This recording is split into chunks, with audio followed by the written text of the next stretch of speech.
Thank you, everybody. Please can I welcome everyone to this meeting of the Economy and Housing Policy Committee on the 1st July 2026 from the Walton Suite, Winchester Guildhall. The time is 6:30. My name is Councillor James Batho, Chairperson of the committee. This meeting is being recorded and live streamed on the Council's YouTube channel and will be available for later viewing. Can I ask you to please ensure that mobile phones are on silent or switched off? In the event of an emergency or the need to evacuate, the fire alarm will sound. Please follow instructions from the team. We've quite a new lineup to the committee this year, and I'd like to welcome everyone to the meeting today and look forward to some useful discussion over the course of the year. So thank you and welcome to those that are in attendance this evening. So just turning to the agenda, the first agenda item, apologies and deputy members. Matthew, please. Thank you, Chair. Good evening, members. So we have apologies from Councillor Brophy for this evening. Thank you, Chair. Thank you, Matthew. And are there any declarations of interest from members of the committee, please?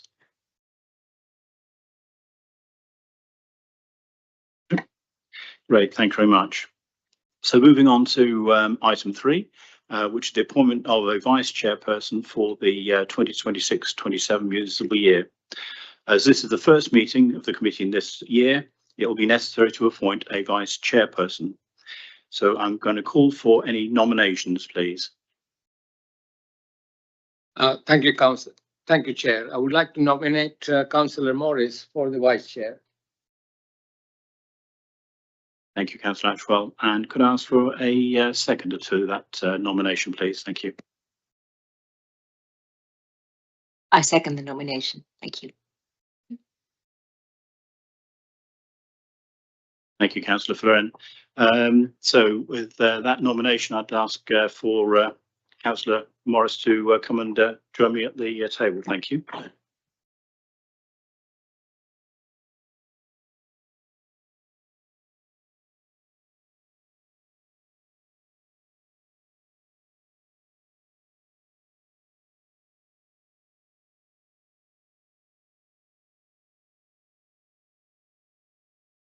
So the next item is chairperson's announcements, which I don't have any for this meeting this evening. And then we're just moving on to the minutes of the previous meeting, which was held on the 23rd of February 2026, pages 5 to 8 of the agenda pack. Can I ask that these minutes are agreed? I recognise that there aren't very many of the members actually here that were there, so it's rather difficult, but if we could just, as a matter of formality, just do that, please. Thank you. Thank you. And then item 6, I believe, Matthew, we've received no requests for public participation. That's correct, Chair. Thank you. Obviously, I anticipated a better activity elsewhere, but I'm not too sure they've got the right choice there. But anyway, we'll carry on now to the main item of the agenda for the meeting this evening. Which is actually to look at the Winchester City Council Homelessness Service and Local Government Reorganisation considerations, which are on pages 9 to 24 of the pack that is in front of you. So Winchester City Council Homelessness Service and the Local Government Reorganisation considerations. This is the first in a series of discussions that we're going to be having as part of this committee, designed to help members better understand the policy and resource challenges facing the council as we move towards local government reorganisation and the creation of a new unitary authority. I wanted to approach this item in a slightly different way from our usual committee format, with a greater emphasis on member participation and discussion. The purpose of today's session is not to reach formal conclusions or recommendations, but to provide members with an opportunity to explore the practical choices and trade-offs that councils face when setting policy and allocating resources. It will be premature for this committee to seek to make recommendations to Council Cabinet on matters that will ultimately need to be considered as part of the discussions around the formation of a new unitary authority. However, these sessions will help ensure that members are well informed and able to play a constructive role in those future policy discussions when the time comes. I will ask Mr. Hendy and the officers to introduce the item in a moment. Following that introduction, we will adjourn the meeting and separate into 3 groups, similar to the approach we took during a housing revenue account discussion. Each group will be given a series of case studies and asked to consider the challenges presented, including the resource implications of the different decisions. There are 4 case studies, and each group will spend 10 minutes on each and then move on to the next one. After approximately 40 minutes, we will reconvene to hear feedback from each group. Following that, I and the officers will attempt to summarise the key themes that emerge from the discussion before opening the matter up for a wider debate, including LGR considerations. I hope this session will provide an opportunity for members from across the committee to exchange views, challenge assumptions, and build a shared understanding of the difficult decisions that local authorities face now, both now and in the future. So after that introduction, I'll hand over to Mr. Hendy and officers to introduce the item. Thank you. Thank you, Chair. Matthew, if we move to the next slide, please. So what we're going to cover here is slides on legislation. Karen's going to explain the legislation. Homelessness is one of those services the council is obliged to do. So we have duties in respect to our homeless services. So as long as our customers fulfil certain criteria, we have to do something. Charlotte's then going to talk about the services that are currently offered by Winchester District Council at a local level. Then, as Councillor Batho has said, we are going to provide you with some case studies so you can actually make some homelessness decisions, just as our officers would. Hopefully that will give you an insight into how that operates. And then when we reconvene, we'll try and pull out some of the themes that you'll be able to feed back to us, but also move on to how you think that might change and how those considerations need to be taken into account as part of the formation of the Unitary Council. Conscious that we haven't got all the council here tonight. We did say 3 groups, but you might want to break into 2 groups of 4. Would that be easier, perhaps? Yeah, okay. So hand over to Charlotte now to go on to the legislation.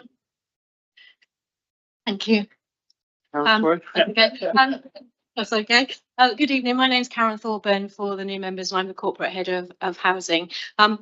Unfortunately, I had to dip out of the prep meeting yesterday, so they gave me the driest slide as punishment, which is legislation. So really, the Homeless Reduction Act, which you may be heard as referred to as the HRA 2017, is our main legislation governing how councils and local authorities must respond to homelessness in England.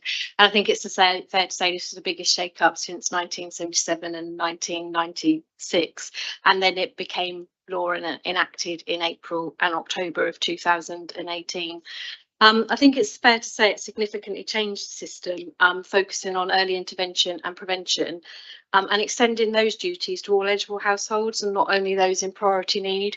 So for households and individuals that are in the prevent stage, it's what we call their priority need blind. So that was one of the most significant changes in legislation for local authorities. It also requires councils now to take a proactive and personalised approach to prevent and relieve homelessness and provide personalised housing plans, so PHPs, and that's a plan between the household and individual and the council about how we're going to try and prevent their homelessness. So the officers will have actions and the individuals will have actions, and every time they have a change in circumstance, there's a legal duty to review that personalised housing plan. So it's fair to say the administration burden has increased quite significantly. The prevention duty is now up to 56 days. So prior to this legislation, it used to be 28 days. So households are at risk of homelessness within 56 days, and local authorities must take reasonable steps to prevent their homelessness. Charlotte will talk later about how we do that in Winchester. And then if we haven't been able to prevent your homelessness, then you move into what we call the relief duty, which is a further 56 days. So really 112 days for the local authority to try and prevent and relieve homeless. Some people can go straight into the relief duty, because say for domestic abuse, for example, where that household is already homeless when they approach the council. And again, we must take reasonable steps to help them secure accommodation.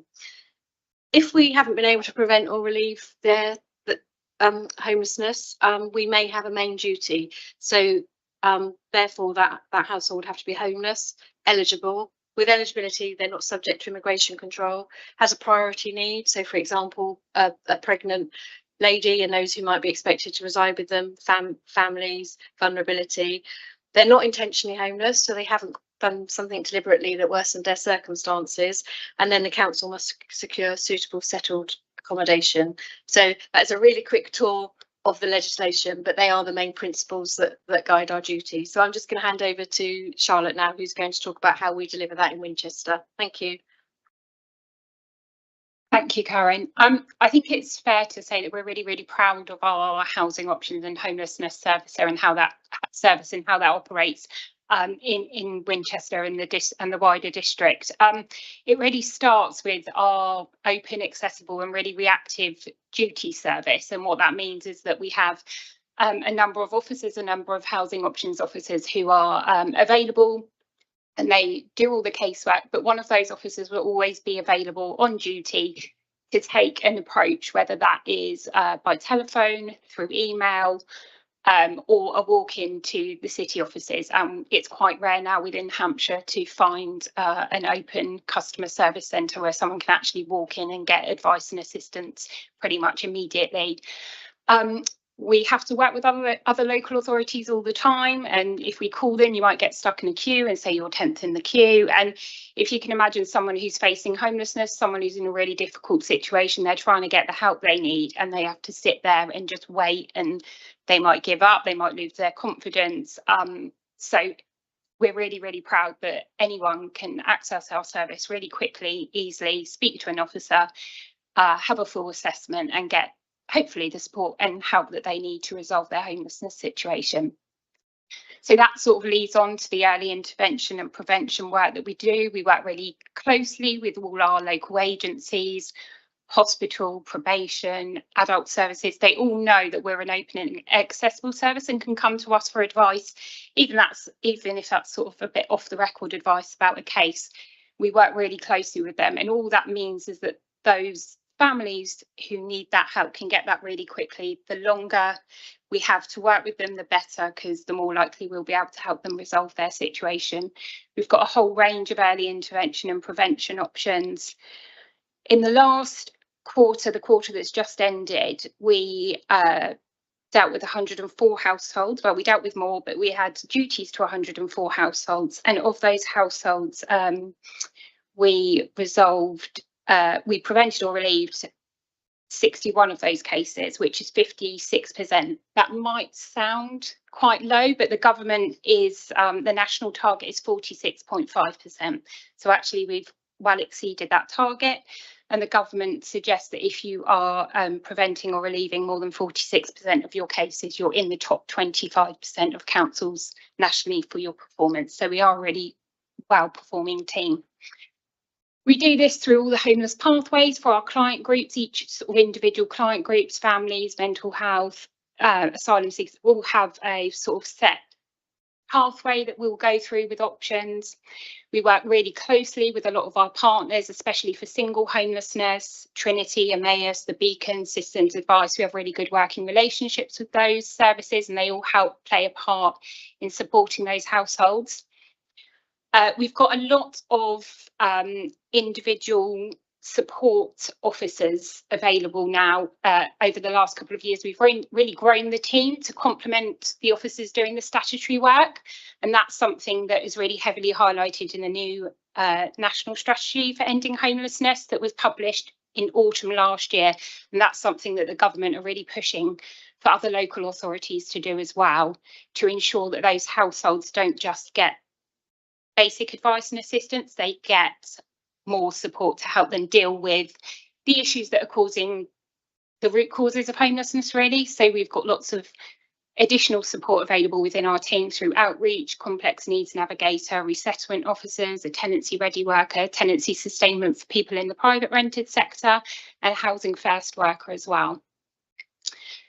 If we aren't able to prevent or relieve somebody's homelessness, we may owe them a duty to provide temporary accommodation, and we are fortunate that we manage and own our own temporary accommodation stock, which we have about 100 units, and they're all mixed. Some of them are shared facilities, some of them are self-contained accommodation, and we have a temporary accommodation team who manage that process, but they work really closely with our housing options team and our housing allocations team as well. So everyone has sort of a very clear pathway of move on. No one gets lost in the system. We all know the individual cases and what we need to do to support them to move on through that process. And usually people will move on through temporary accommodation into a social rented home through their Hampshire Home Choice Housing Register. That's where the majority of cases end up going through if they've been in temporary accommodation.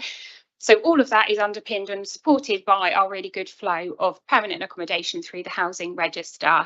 We had 740 lets last year through the housing register, and most of our Hampshire Home Choice partners had between 250 and 500 lets. So we had quite significantly more because we've had lots of new development, and our housing register is quite efficient and works well for moving people on to where they need to be. Thank you.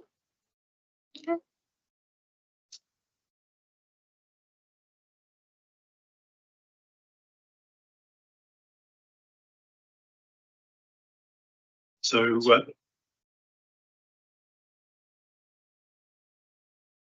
I think we'll now move into the breakout sessions. As Ms. Henry suggested, we're probably going to two groups, so 4 in each. I don't know whether Councillor Orwell or Councillor Cook, you'd like to sort of be in one of the two groups, or you know, sort of would that be in terms of being in? So yeah, why not? Yeah, you're a limited resource. So if Could I ask a question, if I may, on the presentations that have been given now, or would you prefer to do that later? What would you prefer? yeah, So you said, I wrote a number of figures down. You said 104 that you had a duty to assist, and the government's percentage is 46.5. We came in brilliant at 56, and we were able to, you know, help 61 people, families, individuals. The question I have, why is the government's percentage so low? Surely, when somebody comes knocking on our door, we want to help them. So there's obviously a matrix somewhere there, but how do they get 46.5? We're at 56, better than others. I'd like to really understand is, why is the percentage from the government not more? And yeah, I think we'd all like to aspire for a much higher percentage. It might mean that if we haven't prevented or relieved it, we may owe that household a main duty, and then that's when they may go into temporary accommodation and move on from there. So it doesn't necessarily mean that half of those households then become homeless. Obviously, some of them do. We know we've got individuals rough sleeping, but I don't know what the percentage is, but a proportion of those will go through temporary accommodation. But that's obviously what the government do want to reduce, because that's what's costly for local authorities. Yeah. And am I permitted to ask another question? Is that all right? You referred to the Beacon, you referred to Citizens Advice, somewhere very close to my heart, while Beacon and Trinity are. But I think we all remember some years ago that there also used to be a building called Westview. And I just wanted to try and find out, with that closing, the amount of pressure that must have put on this department. I mean, they were what, 28 rooms? So I just wondered how that's affected things as well. Yeah, thank you. That has affected our flow, and we have seen an increase, particularly for single people with more complex needs. We did have a proportion of funding from Hampshire County Council, which we used. For the last year, we had funding for the Housing First project and the Complex Needs Navigator for Trinity to support that particular client group.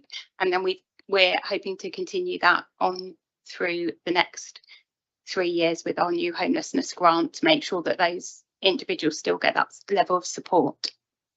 Can I just add that I think we've adapted really well strategically to that response. So in November 2024, we brought the Temporary Accommodation and Pathways Plan to Capcom Housing, where we predicted the demand and supply. We knew Westview was closing, and we have increased other provisions such as Westgate, taking back Sussex Street. But absolutely aware that those individuals need support. So going back to Charlotte's earlier point about we're investing in the support around the statutory officers, so resettlement workers, housing first, outreach, complex needs. So we're providing that support in-house, and we're in control of that support that then can be provided. So, but it has been very difficult for the officers because the residents of Westview are some of our most vulnerable and complex individuals. Thank you. Sorry, Councillor Morris has got a question as well. Yeah, just firstly, following on from Councillor Cook's first question, you mentioned the success rate is like 56%. Can I ask what happens to the other people? Do you know why they've fallen off the list? Have they moved away? Have they found other housing themselves? Explain, please. Yeah, so some of those will go through into temporary accommodation and we'll support them. Yeah, so I think that's probably about 25% of them. So we will still be supporting them. The government doesn't see that as a success because then the councils had to provide temporary accommodation for them. But it still does mean that they don't become homeless. Obviously, there is an element of some people go through to rough sleeping, and some people do just disappear off. They might not keep in contact with us. They might go to stay with family and friends, and then we might see them 6 months later when they've sort of thought they've temporarily sorted themselves, and then they'll come back round again. But there is always that element of sort of some households around, and we're not exactly sure what the outcome is. And I think it's really important to remember the legislation is we don't have a duty to house every household or individual that prevents as homeless. So part of that percentage, 40-something%, where we have tried our absolute hardest to prevent and relieve their homelessness, but they don't meet that priority need criteria, or they've been found intentionally homeless. So as hard as it is to accept, there will be a cohort of people that the council don't have a duty to house. If I might, I think the important, probably coming out in the case studies, it might be useful to move into that because I think they'll elucidate the whole thing. Homelessness is a journey. So people approach us with the homeless problem. We do our best to prevent homeless happening. If we can't, then they move into different stages. We may end up owning a full duty, which means provide them settled accommodation. But there are those hurdles that people go through. And government clearly, prevention is better than cure. They expect us to try and prevent, and that's why they emphasize on that. And that's why that, and has already been said by colleagues here, unfortunately, sometimes people make the wrong decisions. It's our role to step in and help them make the right decisions in life. But we can't force them to do that. Should we move to the case studies? Because I really do think that might help elucidate some of these questions. Okay, so can I suggest that we use the two boards at the side of the room, and if I'd ask Matthew to sort of suspend the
Sorry? 1, 2, 1.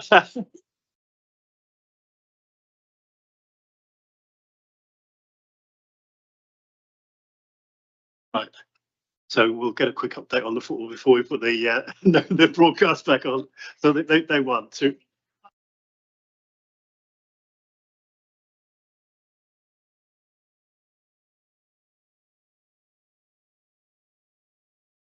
we broadcasting something. Yeah. Right. Well, thank you very much for engaging with that activity. We've run through 4 case studies within the 2 groups that we were split into. What I'd like to do is ask each of the groups to just give some general feedback on what you sort of found through going through those 4 case studies. And if there are any further questions that you would like to ask of the officers, we'll sort of take those in this particular session. So if there's one of the groups that would like to, sort of go first. Thank you. I'll be happy to, Chair. Thank you, Chair. Thank you, Councillor Atchell. It was an eye opener, to be honest with you. So many nuances just to being homelessness. It's not just simply somebody on the street. So what officers give me is a kind of a inside view of how you go about doing it. Soft issues are many, but you got cut and dry laws and regulations, and we need to ensure that not only just soft issues, but we want to make sure that the money that ultimately everything boils down to money. And if you have to manage that homelessness within the budget that we got, and what councils, the procedures have been geared for that. They've been doing it so well.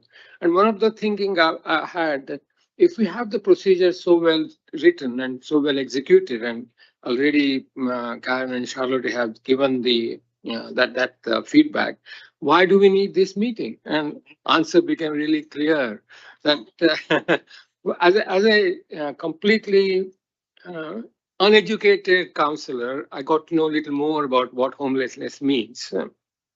And LGR throws a completely different dimension to this. So I think this meeting really came in very handy from that point of view for me, for sure.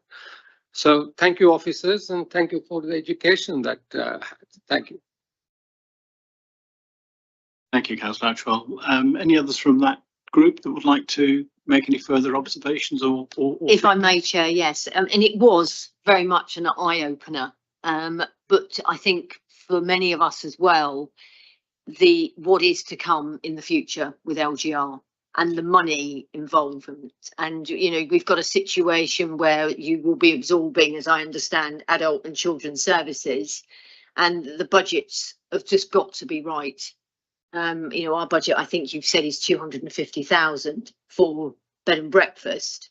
And whereas somewhere like, I think I heard you say that Test Valley, they spend, correct me if I'm wrong, and if I am wrong, please say, £1 million. And that's a very, very big difference. And they interpret the government's legislation differently, as I understand. So that's quite, well, it's not quite, it's really concerning that how can 2 councils read things so differently and deal with homelessness in a different way. Ours is an excellent way, and you see that from the percentages, which we've been highlighted this evening. But it's like I say, I opened up with saying it's been an eye-opener. It really has. So thank you for the officers' presentations this evening. I really appreciate it. Thank you. Can I add something more to it, please? We got really the processes which are top of the range. If you look at what Test Valley has, or New Forest has, or what Southampton has, we are really the best of the breed. And I think it will be great for the officers to educate other councils, I should say, to bring them up to the standard that we have. I mean, that's the only way forward. And thank you for, that kind of view that I got is brilliant. Thank you. Perfect. Yes, and I think just and agreeing with that, but also to add, I think I hadn't appreciated until this discussion the extent of where there is the legal process and those officers who are following that. But what has been put in place around it is support staff, which is something that the council chooses as a way of managing the wider issues and impact of homelessness. But actually, it is very effective to have that support, which means you're dealing with issues of potential homelessness earlier, and then when you address the issue, it's less likely to arise again. And I think that bit of spend to save, I think was the phrase used.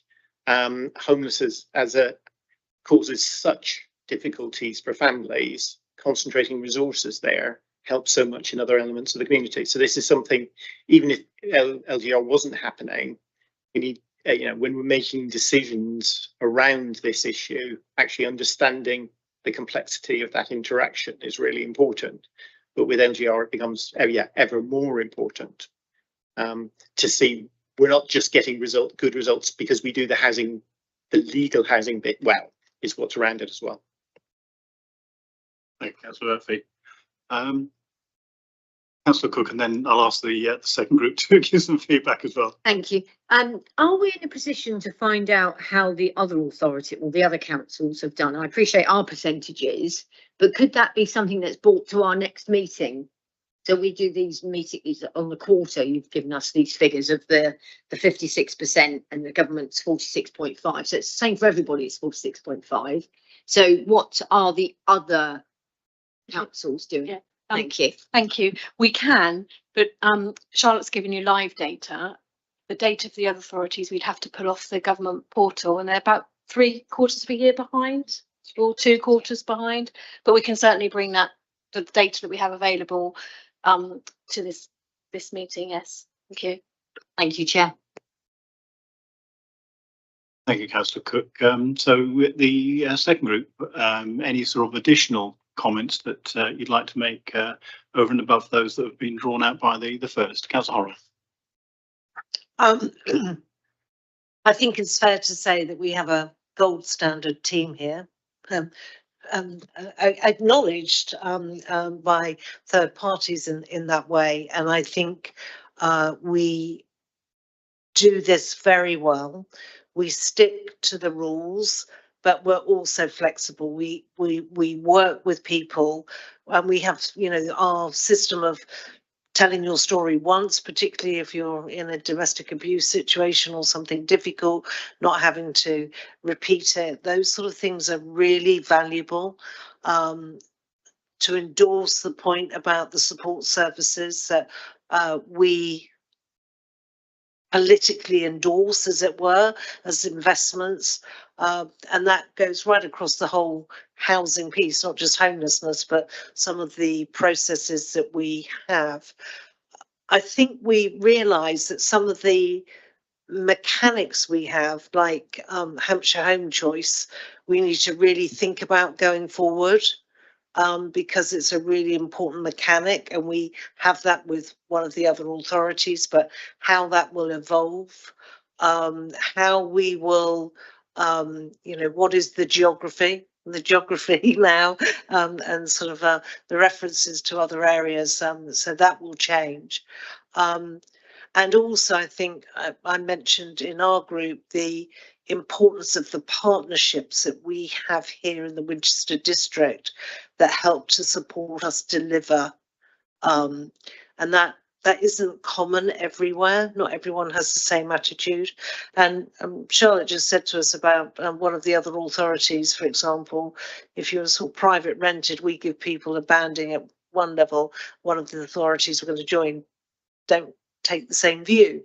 So there's some, real differences that we need to iron out. But it's clear that we try very hard to, if you're homeless, make it as painless as possible, keep families coherent, the focus on children and not putting them in bed and breakfast, educational links, the work balance and travel, those things we really pay attention to. It's not just a tick box exercise, and understanding, as everyone was talking about, the cases, knowing the people that we're helping. So I think it's fair to say that we need to treasure everything we have and segue into a new order, but take the very best that is clearly happening, and endorse such as it's good to talk about these things, because sometimes we don't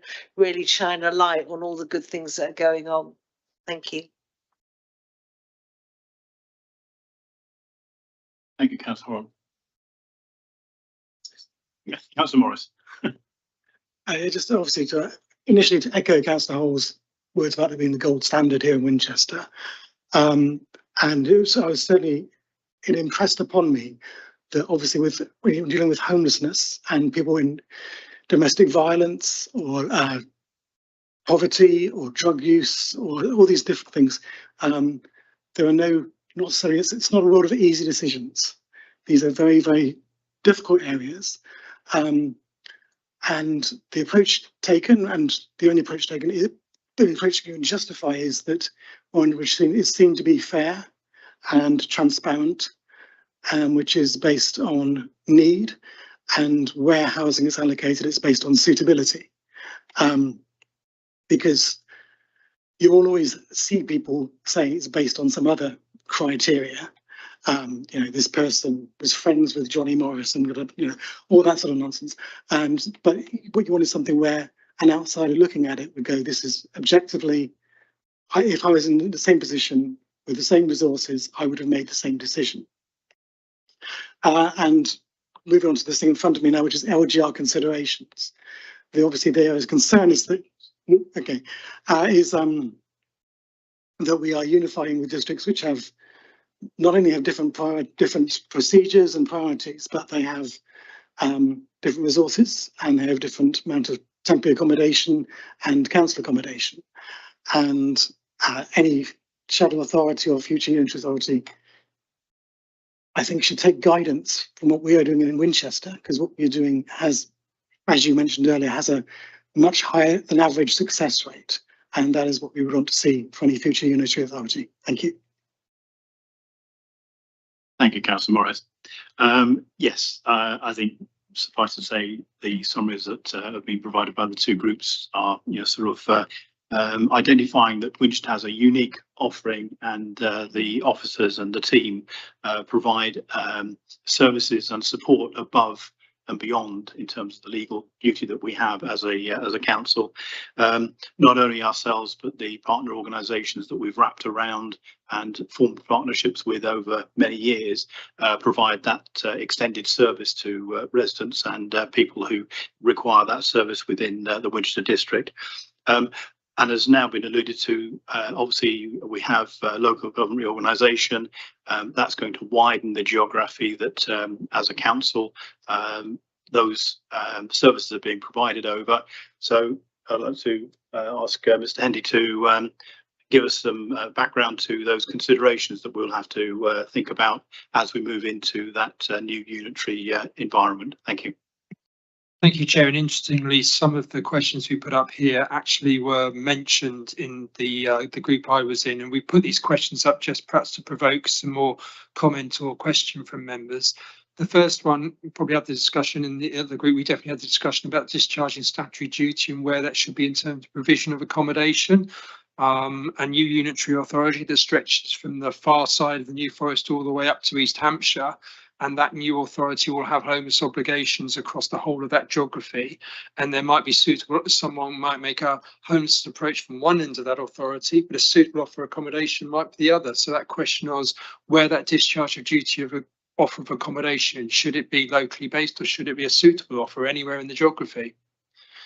Following on from that, should the priority in the housing register be based on historic district boundaries, local need, or wider unitary need based systems? So again, are we going to move to a position where, to a certain extent, some of our allocations policy at the moment, obviously there needs to be a local need on the allocations policy, and over and above that, there's Section 106 planning obligations to require a local connection to that area. But is that something that we maintained, or will it be widened out? You've heard from colleagues here in terms of the benefits of a locally based service that's very effective in terms of homeless prevention, that operates where people can actually get face-to-face contact with officers and support at a very early level. That's one way of running the service, but of course it could be run at a much higher level, at a more concentrated level in one place across the larger geography. So again, you might have questions and comments to make on that. You also heard that we have very effective and good partnerships with local voluntary services that often do some of the heavy lifting for us in some supporting some individuals. And what's the future of those voluntary services? We provide grant funding to those voluntary services at the moment. Is a new unitary authority going to be able to, or willing to be able to do that if there are financial pressures that mean that that's just not possible? Are there benefits of local government reorganisation in terms of joined up services? I think isn't complex mental health problems the biggest reason for single homelessness?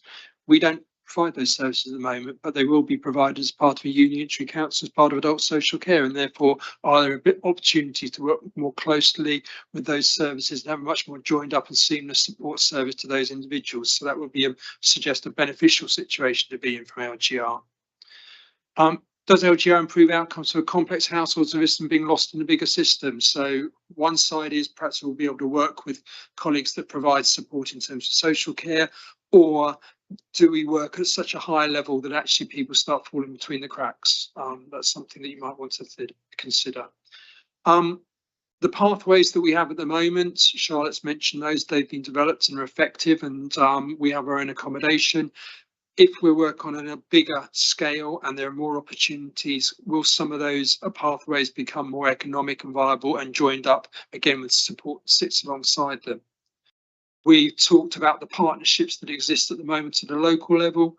Will those become diluted? You know, how will they survive if, for argument's sake, the grant funding that we provide at the moment is not there in the future and they have to rely on other sources of funding? And will funding pressures be spread better amongst a wider area? At the end of the day, if the financial pressures exist for a new unitary council and homelessness generates financial pressures, then there may be the motivation to actually do more preventative work, which, as you've heard, we would pride ourselves on being able to be good at that, because that actually prevents cost and means the money that is available can be spent on other things. So hopefully, as I said, that provokes some more comments and questions from members. Thank you. So based on that, are there further comments or indeed further questions that the members of the committee have that we'd like to pursue further? Councillor Ashworth. Thank you, Chair. Yes, as the director said, that the Mid Hampshire County is going to be a massive area for sure. But just to focus today's in our district, if we look at how much of your temporary accommodation is in the district compared to Winchester, and how much is in Winchester, would you be able to, because that gives me some indication as to how intense the problem would be. Can I clarify, you're asking what the geographic distribution of that temporary accommodation is across the district? We've had about 100 units of accommodation, and apart from Brittany House down in the south, it's all in the centre of Winchester, such places as Highcliffe, Stanmore, Week. So yes. Thank you. Thank you. What it looks to me then, this homelessness we are focusing mostly on Winchester. The temporary accommodation is at the end of the journey, so they may present from rural areas within the district of Winchester, but the offer of accommodation may be a 2 or 3 bedroom house in Stanmore. So that doesn't mean that's where they end up, doesn't mean where the homelessness originated from. Where I was coming from is because district being wide, there are focal points in terms of businesses, in terms of market towns and all that, whether they will be the centers, hubs for providing this kind of services. And it's possible. I know people from New Forest, they may not want to go and stay in Alton or whatever it is. So whether we can focus on something like that. I know that we did talk about whether the location should it be local And in terms of providing, getting rid of homelessness, yes, it could be anywhere really in the county, and I still go for that. But this is a temporary accommodation, so there's no reason to mince about our words and say yes, it can be done. We can relocate them somewhere else temporarily for sure. I still hold that statement. I still agree with that statement. Thank you. Thank you, Councillor Ashwell. Councillor Horrell. Chair, thank you.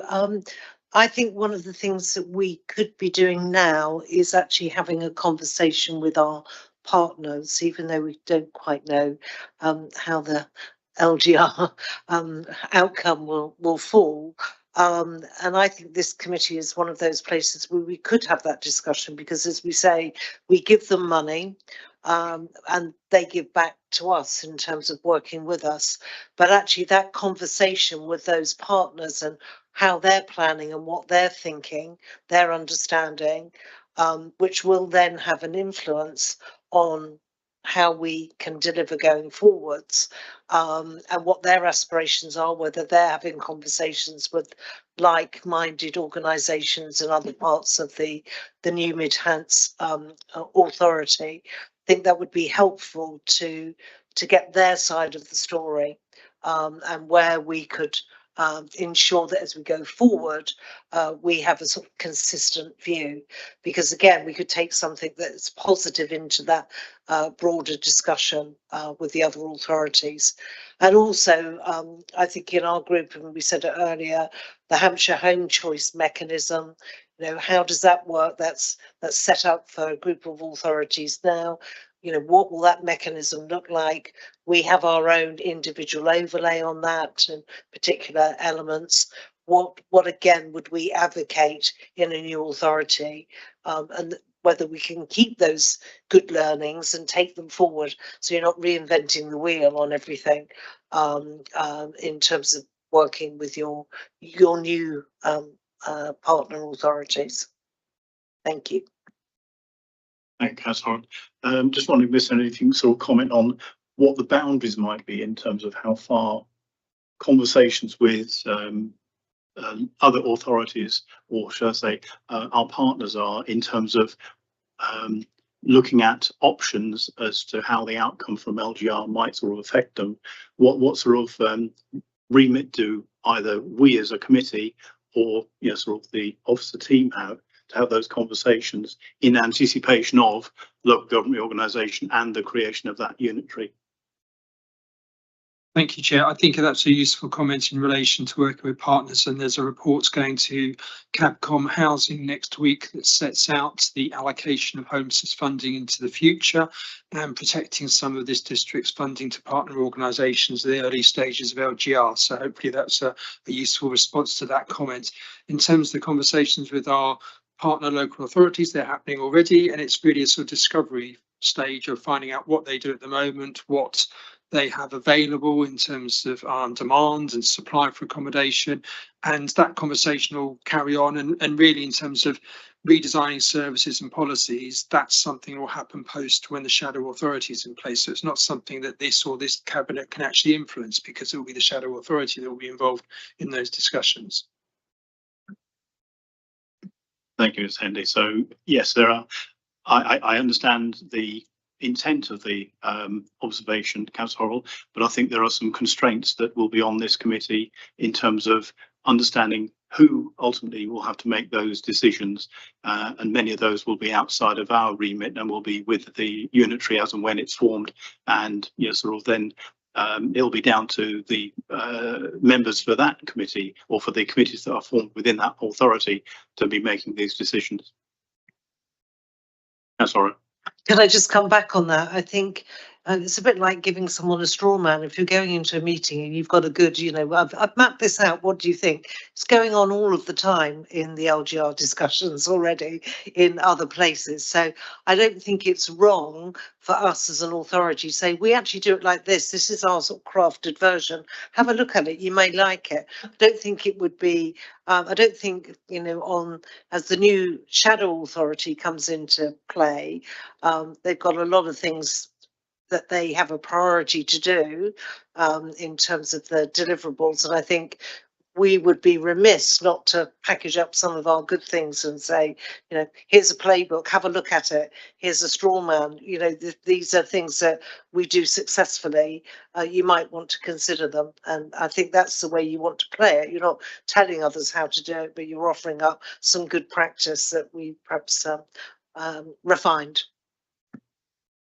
Thank you, Councillor Hall, and certainly the intent of this meeting and the method of using these case studies to make members aware of the work that's done by the Winchester team is one of the prime objectives of the meeting that we've had this evening, is to widen that understanding and that knowledge, particularly as the members of the committee most are new to housing and to the sort of issues of homelessness.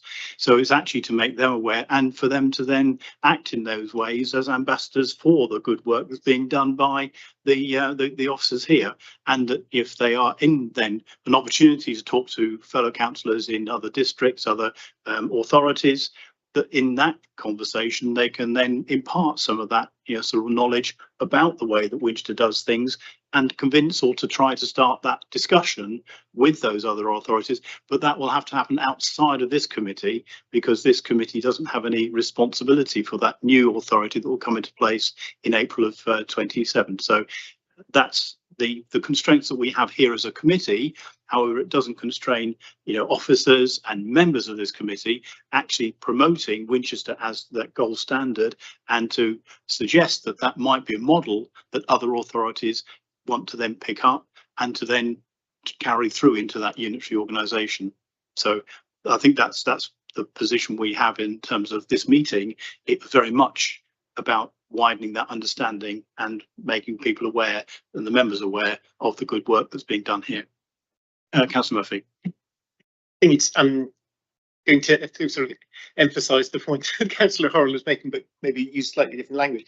I think where we're talking about all these conversations that were going on, I think this is straight a little bit more towards documentation, in the sense that it feels like if there's a very good story here, you've got what you do, but also the rationale. And I think as other people are coming across it, coming from very different systems, actually understanding why decisions have been made to do it this way. And for example, what we were talking about, that this is spending money that they may feel they've never had, but actually the impact is to have savings elsewhere. So therefore it does come within the budget. And an example seems to be that if they're spending $1 million on temporary accommodation, just because we're spending more on officers, and we're only spending $250,000, it feels like but it's actually being concrete in documenting it, rather than it potentially getting lost in translation as lots of authorities come together. So be as bold as you can, I suppose, in terms of that. And then the other side, I think, is to say this is very helpful training. There will be the shadow authority, there will be those councillors there. I'd absolutely be saying that try and get them through the same, or as many of them as you can, through the same sort of exercise, so that they know the impact of decisions they're making before they make them in terms of this resource allocation. Thank you, Councillor Murphy. Councillor Cook. Thank you, Chair. The last point there, when it says, will funding pressures be spread better amongst a wider area? I think we all know, everybody in this room know where we are with Hampshire County Council and their sort of how they obviously don't look at what's in their bank account properly and spend it wisely. But my concern is with their funding issues that they have, their bank balance, how is that going to affect this department, for example, when we all come together? Someone's got to take that money and deal with it. Is that going to have a knock-on effect of how we treat our homeless people that come to Winchester? We've done everything correctly and we've not interpreted things differently. And our bank balance in Winchester City Council is far better than anyone else's. We've got results here that say, and I'm just really concerned about the pressures, and I would really like to perhaps ask Simon Hendy how he feels that we should position our case going forward. Please, thank you, Chair. Mr. Henley, if you're able to. Thank you, Chair, being put on the spot. I think the other thing to bear in mind, as was mentioned earlier, we get a regular source of funding from government. It used to be called Homeless Prevention Grant, is now called Homeless Prevention, just recent Rough Sleepers Grant, and every district will be getting that grant in the future. We have a report going to Cabcom Housing next week that sets out how we, and it's for the first time we have a confirmation of what the funding will be over the next 3 years. And so we can allocate that into the future of the next 3 years. Well, every district gets that funding. So we may be able to take a helicopter view for the Mid-Hants Authority and look at the, overall how much funding there is available. There may be economies of scale. We might be able to procure more effectively. So the ability to draw on larger levels of resources from a larger number of districts might open up opportunities that don't exist at the moment from our own funding and their funding as well. Not putting to one side the pressures that inevitably will exist when we amalgamate with the county council as well. Thank you, Chair. Okay, any other further questions or comments? Councillor Morris. Yeah, I just looking at the questions on LGR considerations in front of me. Regarding the historic district boundaries, I think it's actually an opportunity to disregard those because Winchester's current district boundaries are already from Denmead to South Wonston, and it's hard to regard that as being necessarily being a local service if someone from Denmead is rehoused in Winchester. The other concern is just with LGR, we have the authorities of Basingstoke, Southampton and Portsmouth, what their policies are with homelessness, because obviously what they decide to do, and if they hypothetically decide to suddenly cut their services, that would have an impact upon what we provide. Because I see someone who's shaking his head, so please can you reassure me that I'm completely wrong here? That'd be much appreciated. Thank you.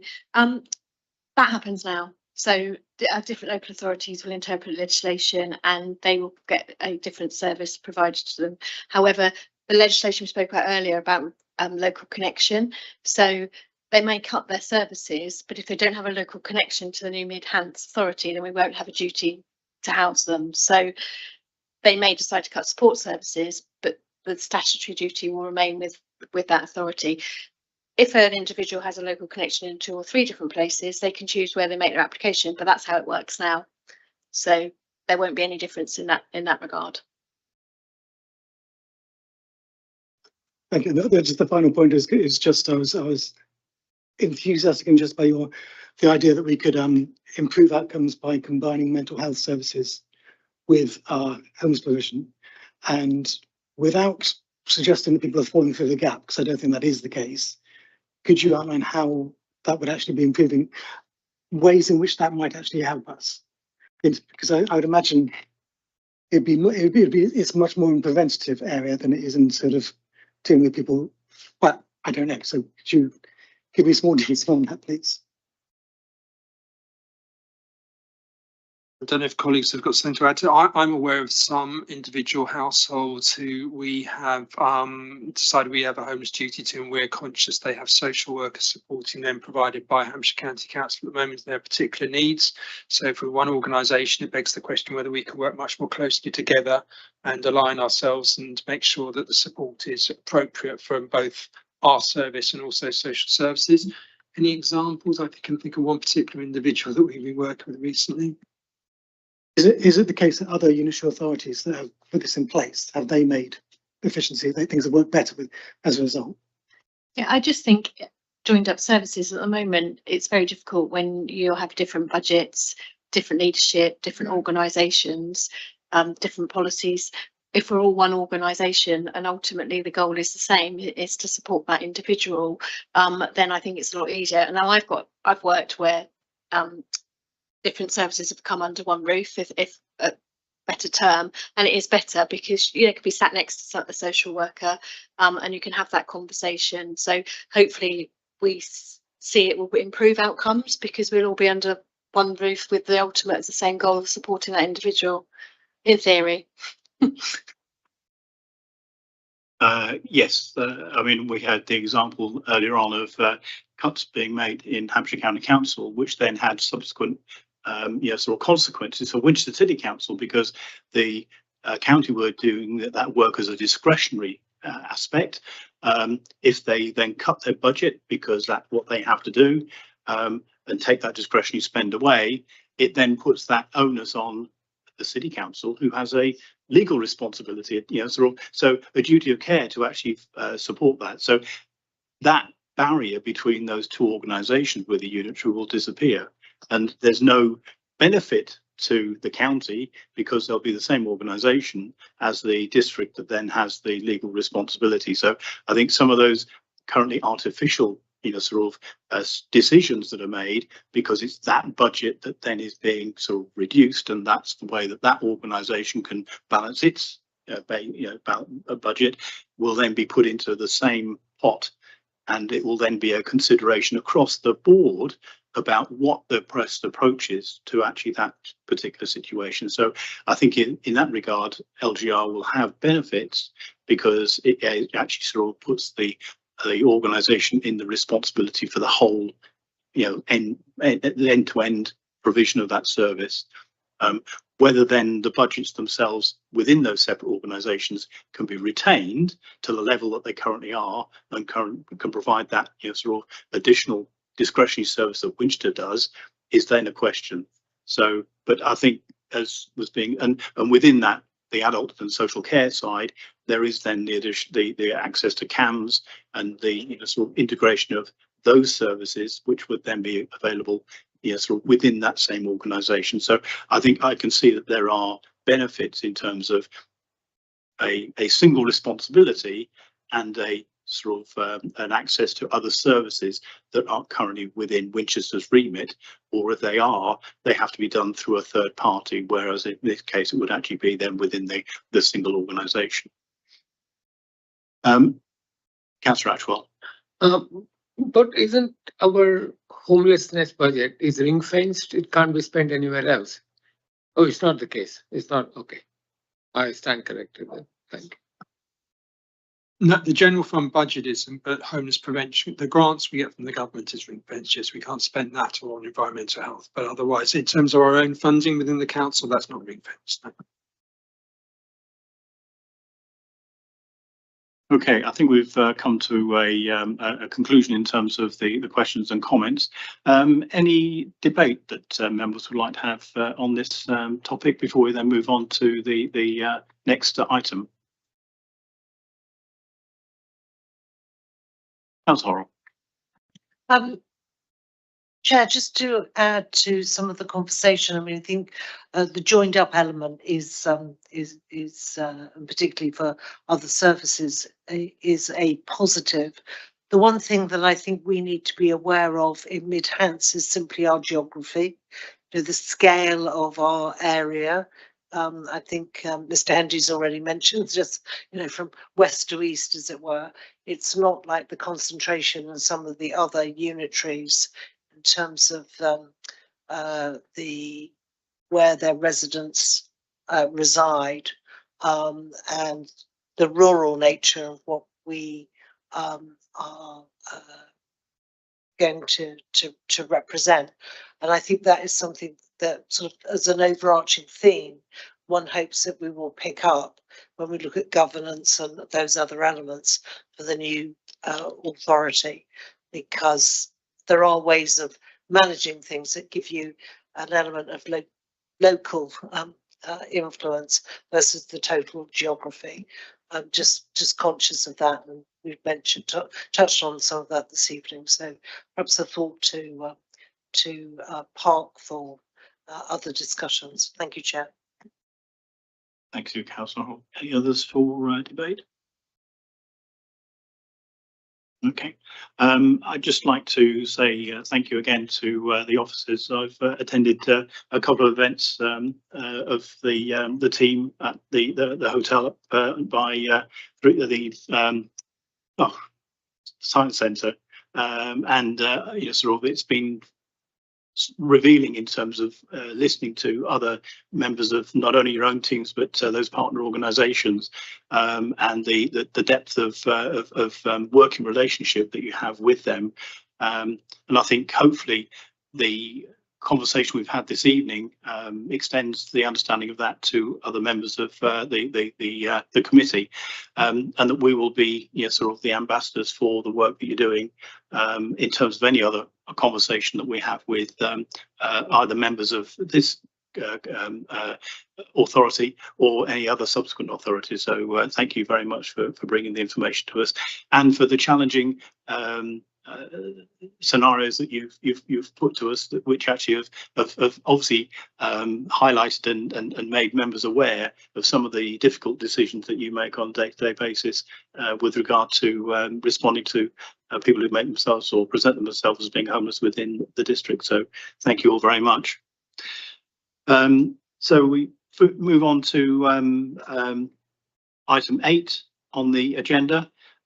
This is a review of the Economy and Housing Policy Committee's resolutions for last year, for 25-26. I don't really intend to go through them line by line, but if there's any other questions from those minutes, sorry, from the, so basically what I've asked for Matthew to do is just to go through the meetings that we had last year, and any of the resolutions that were made at the committees, to actually put those into a table so that new members, and indeed those previous members who you sort of might not have been in attendance at the meetings, can then actually look at those. And if there's any questions, any sort of things that you'd like to raise from that, then please do so. So there were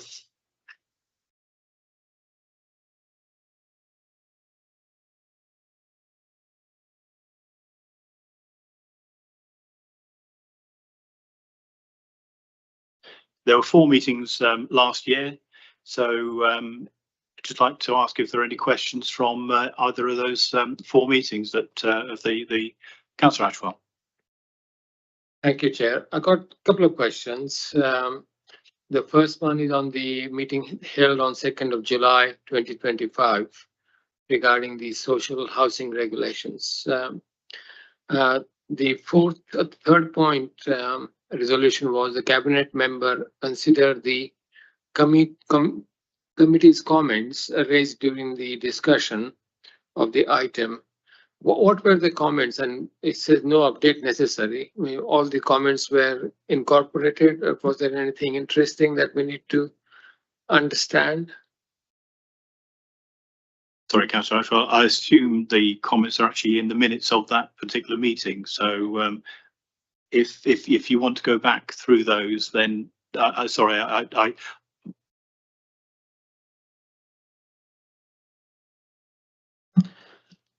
We talked about the baseline report of the online recommendation of outline recommendations for the Winchester district.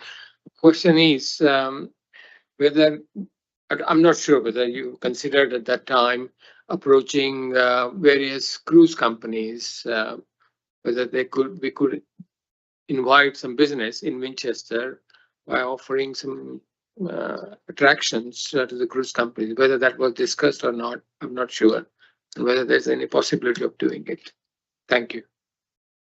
Thank you, Councillor Ashwell. Again, I would suggest if you would like to go back to the minutes of that meeting, if that particular suggestion was not identified as part of that report that was presented, happy for you to come back, and you know, one of these, the sort of purpose of this is to highlight things we've done in the past, and if there are other things that we need or that we should put onto the forward plan, then we can actually do that. So thank you. Councillor Cook. Thank you. On the 16th of September 2025, on the Winchester District Tourism Strategy, on that table, it refers to the Boomtown Festival, and it mentioned in the further box, the event takes place, etc., and the officers will monitor footfall in the site and the city accordingly. I looked through minutes and I couldn't see where any sort of paperwork or any figures were quoted as for the footfall and what the increase was. Thank you, Chair. Thank you, Councillor Cook. I think that was suggesting that for future events, that footfall data would be recorded and would be then monitored. So I think given, because in the column in the central column it says for future specific festivals, so it's actually saying that it's not. I can see what you're saying is because it was on the 16th of September and the actual thing was in August. It's actually referring from August 25 onwards, so it wouldn't retrospectively then pick up the festival that happened a month before. So I think you're right. You know, what we could ask, and whether it's this committee or scrutiny, I'd ask Ms. Hendy, but essentially that information was being committed to being collected for any subsequent meetings, subsequent festivals. Thank you for that, Chair, because we often hear that everyone say, oh, it brings extra, you know, footfall into the city, but we'd like to see the numbers and, you know, figures. Thank you. Thank you very much. And that was exactly the reason that point was actually put in there, was that one of the members on the committee was exactly concerned that though there is this, sort of understanding that happens, what was the actual reality? Councillor Reach, would like to? Thank you. Thank you, Chair. Just had the opportunity to go back through my notes to the 2nd of July meeting that Councillor Schwal referred to before and the comments that were made. There are 15, so we'll not go through them now given the hour, but I can just give you a reassurance that the committee was concerned around the compliance work relating to consumer standards and whether safety work was being prioritised over the other requirements, and I can give you the assurance that, you know, that is the approach we've taken over the last year almost. Last 364 days. In response to further comments, if you want to have a chat offline, we can do that. As I say, there are 15 or 14 other ones, but I think the main thrust of that meeting was around safety standards, and I can give you the assurance now. Thank you, Councillor Reach. Any other questions about the further two meetings that took place in 25, 26? No? Then I think we'll move on to item 9, and that's to note the committee's current work programme, which I think when you get to the point on page 35 and 36, you'll see is relatively light. But that's because we're developing the type of work that we were doing this evening, and looking at other opportunities that we can do the similar type of thing with sort of the housing and also the economy side.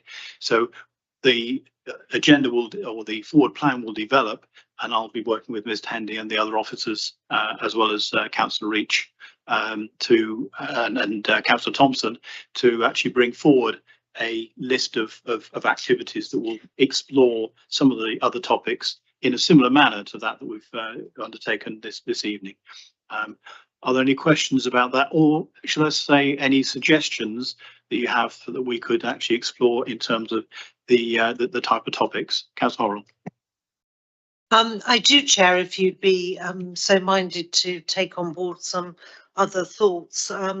In terms of the economic piece, I thought the learnings from the recent Prosperity Board and the summary of all the projects that they had worked on were some interesting learnings that maybe this committee might like to look at, and thoughts for developing the economy in the future. That was obviously a very clear programme, but there were some very good learnings about how it was effective. You might want to put that on your list.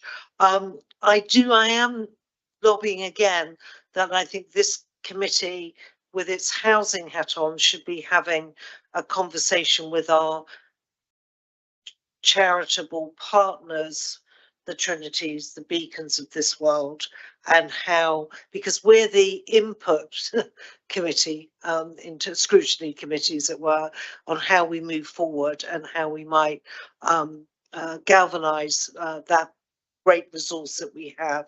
And again, I wonder if there's a discussion or a session like this that we could facilitate. And I think the other thing, again, given this is an input strategy committee, the regulator sits firmly in our midst for the housing portfolio, and whether there is anything that this committee should be doing to understand. Probably keeps Councillor Batho awake at night on all the things that we have to deliver, but nonetheless, this committee, I think, needs to understand and whether there's any further thoughts, as we've had tonight on the homelessness, regarding those key indicators, our delivery against them, and what our strategies are. So 3 areas that I thought you might want to consider, Chair, as you're putting a programme together for the other meetings in this calendar. Thank you. Thank you, Councillor Horrell. Any other suggestions from Councillor Cook? Thanks, Chair. I'd also like to add on the input of strategic housing is I've got this thing about homes that are void, that the people have moved out and they've been vacant for X amount of months. Now, I see that as something that we should have some input in, and I'd love to get the up-to-date figures of exactly how many homes we have, how many homes are void, how long they've been void, what we're doing about getting the people into them, and especially when they're 3-bedroom houses, because we all know that 3-bedroom houses are a real need for the list that we have. So I'm led to believe. And the second thing was to speak about perhaps the private sector where there are homes that have been vacant for some time. I think some considerable years ago, there was a cabinet paper. I think it goes back to 2016, 2017, and it was to do with private rented properties. So I think that would have a knock-on effect as well with our homeless, because if these homes are nobody's living in them, could the owners of them perhaps talk to the council and come up with some form of a deal where we've got more homes to be able to give to people? So that's just something to consider, perhaps. Thank you. Thank you, Councillor Cook. I was wondering if Councillor Reach, you sort of just give your observation. I'm conscious that we obviously have Cabcom housing as an element of the scrutiny of, or a mechanism for some of these issues to be fed back through to Cabinet. In terms of those as options, would you see those as viable things that we could discuss as a scrutiny committee, or should they be going elsewhere? Thank you. Well, we do, obviously voids are it's a really important measure. So this is where the house is empty between end of tenancy and start of a new one.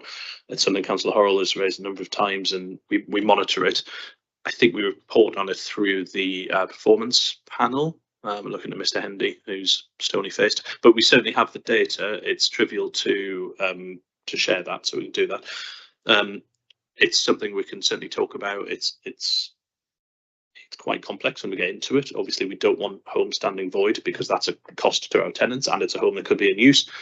But sometimes there are reasons for that, and actually having a home standing void for longer than we would normally hope, but if that gives us an opportunity to get in there and do remedial works or whatever, which in turn links to the standards of the behaviour and end of tenancy and all that kind of thing. So there's a lot to unpack, so we can certainly talk about that. And then I'm sorry, forgive me, your second point was around.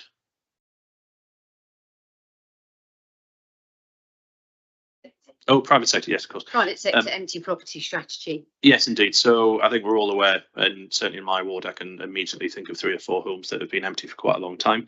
The law in this area is very, very complicated. It's very difficult, and sadly, we are not in a particularly strong position when it comes to enforcing against empty properties. the spectrum of things we can do, or the gamut of things, runs right the way from a letter reminding property owners of their requirements, the fact we do have a housing crisis, right the way through to compulsory purchase. But of course the bar for that is very high, and it's a very expensive thing to do. Planning enforcement also feeds into this as well, and there's a whole separate discussion to be had about that too. I share your frustrations. As I say, I can certainly think of here in my ward that we really do need to get back into use. Unfortunately, our powers, although we have them, are difficult to execute and quite expensive, but certainly happy to discuss that at length. I would remind members as well that we have a briefing scheduled on the 22nd of July, I think, around changes to the private rented sector through Renters' Rights Act, as well as AWAB's law and various other bits and pieces. So I'd encourage all members to come along to that if you can. Thank you, Councillor Reach. Councillor Murphy.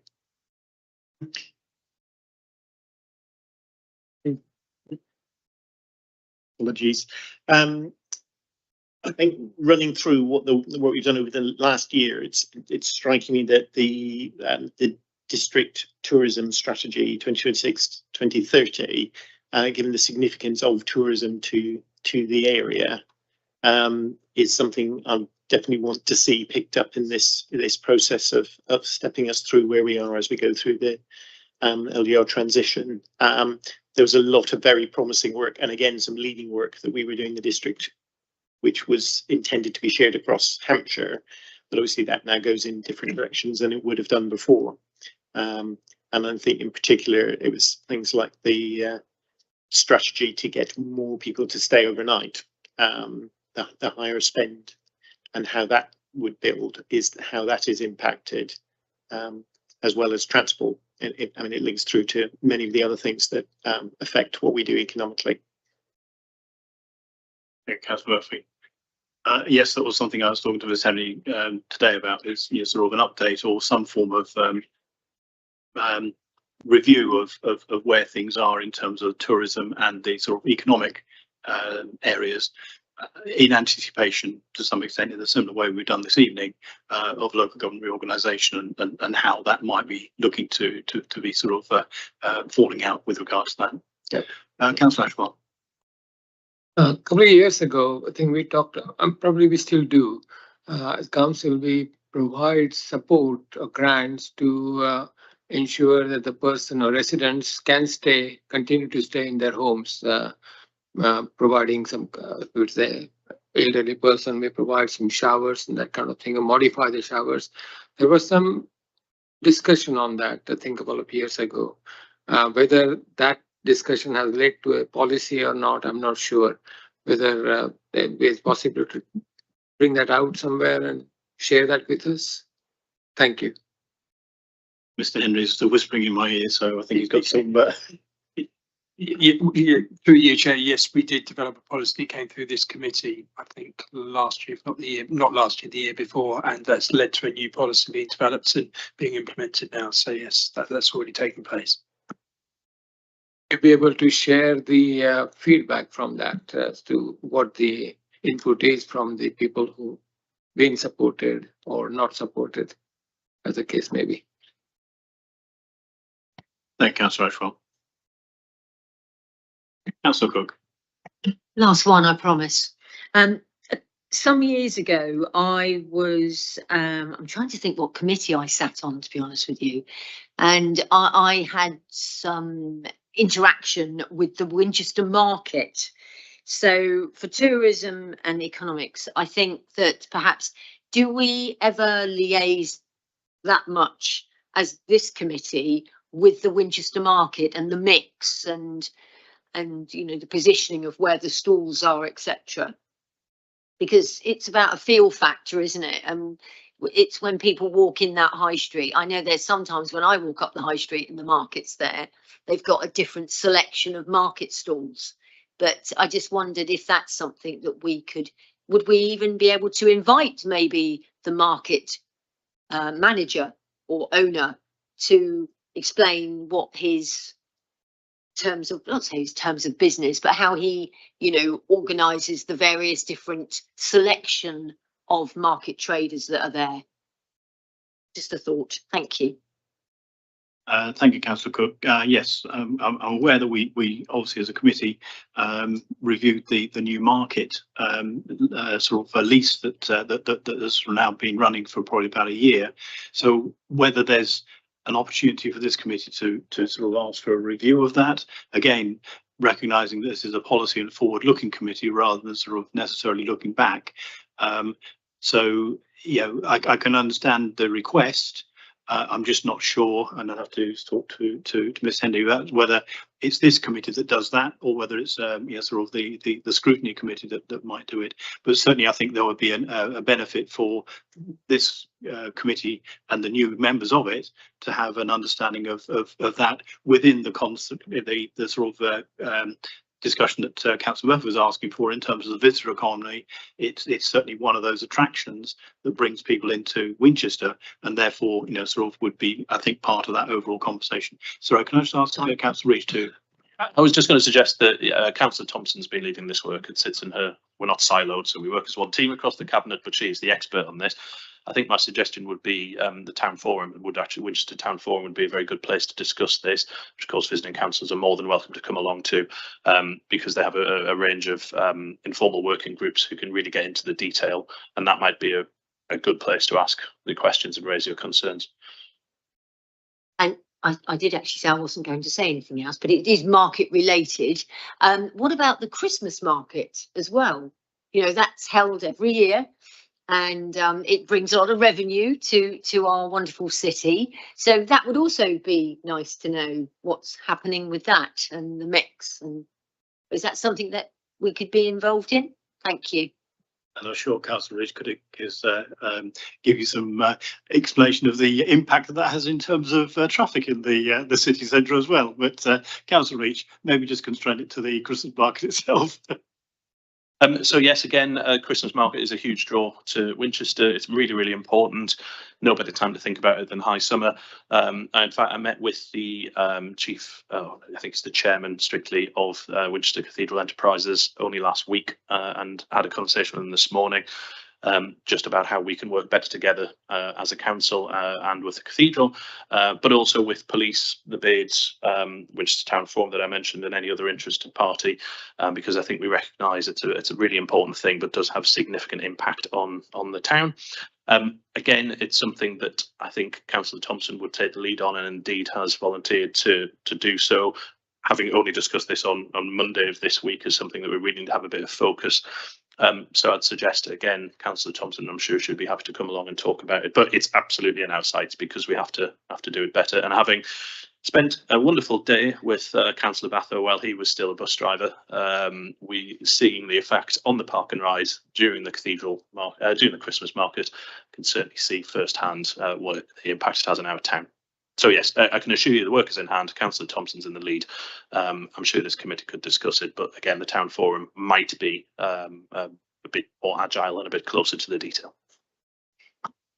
And just obviously to draw us not only to local government reorganisation, but in this context, probably also the community governance review, which has concluded that a parish will be created within the central area of Winchester. And therefore, though at the moment the town forum sort of takes that role, there will be an elected sort of assembly next May, which will then take on that responsibility. So there's other factors in this, in just the same way as earlier on this evening we were looking at the impact of LGR on the services being provided by the district council. There's then the impact of that in terms of the parishing of that area and what responsibilities that organisation will take on vis-a-vis the market and sort of the relationship, at least anyway, maybe not the sort of financial part, but the relationship in terms of that. It would also need to be factored in, but yes, I think there's benefit in this committee then taking in the interim some of those conversations, and a conversation about whether there's this committee takes that or whether it's with the town forum. I think will come out, and then we'll present the actual forward plan back to the committee at the next meeting. Right. Any further comments? Any further sort of topics that people would like to put onto the agenda for the forward plan? Great. Well, in that case, thank you all very much for your contributions and your sort of understanding of the topics that we've been going through this evening. And I'll bring the meeting to a close at 9:15. Thank you very much.